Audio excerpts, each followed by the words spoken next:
I would say to start being active almost every day. So aiming for sort of 30 minutes to an hour of physical activity every single day. Is that what you do? Yep. Just 30 minutes? Yeah, depending on the day and depending on the intensity of the activity that I'm doing. I think the higher the intensity, the shorter the duration you need. So I'll mix it up and I'll do sort of 30 minutes of high intensity interval training, and then some days will be a longer duration, just slow, like an hour walk or an hour run, just nice and slow. What do you say to people who just struggle to find the motivation? Because I sometimes think I should go for a run, and then just the idea of how hard it is and how much it's going to hurt sort of puts me off a little bit. Yeah, no, I mean, that's pretty common. It's a common mentality. And I mean, I find myself in that boat, you know, a lot of the time as well, especially through winter when it's raining and cold.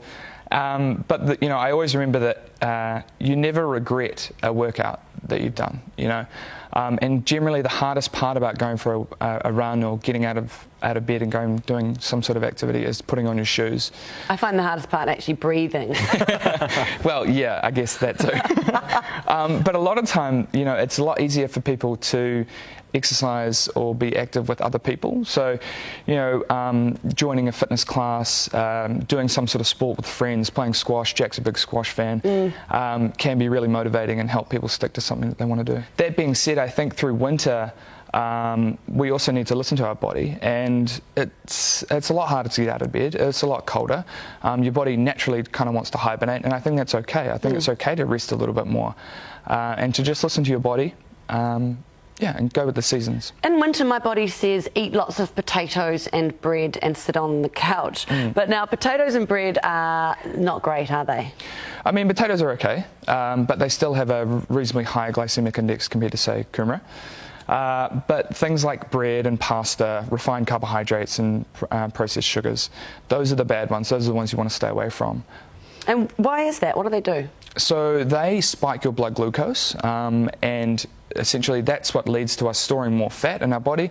It also leads to a lot of more inflammation throughout your whole body. So ideally you want to be filling up on proteins and fats. So speaking of proteins and fats, you have been sticking to the paleo diet for a long time. It's had a bad rap sometimes, but why do you love it? I love it because it makes the most sense for my body. I feel the best on it. It gives me the most energy. And it's just really simple. I think the word paleo can be quite polarizing for people at times, but you know, when you look into it, it's actually not. It's just all about eating natural whole foods and trying to stay away from processed foods. So for me, I don't think there can be anything wrong with eating natural whole foods. Does it help you to have a goal? A lot of people you hear are shredding for R&V. Or like yourself, maybe running a marathon? Yeah, no, definitely. I think goals and targets are absolutely key. I recommend to anyone to set some sort of target.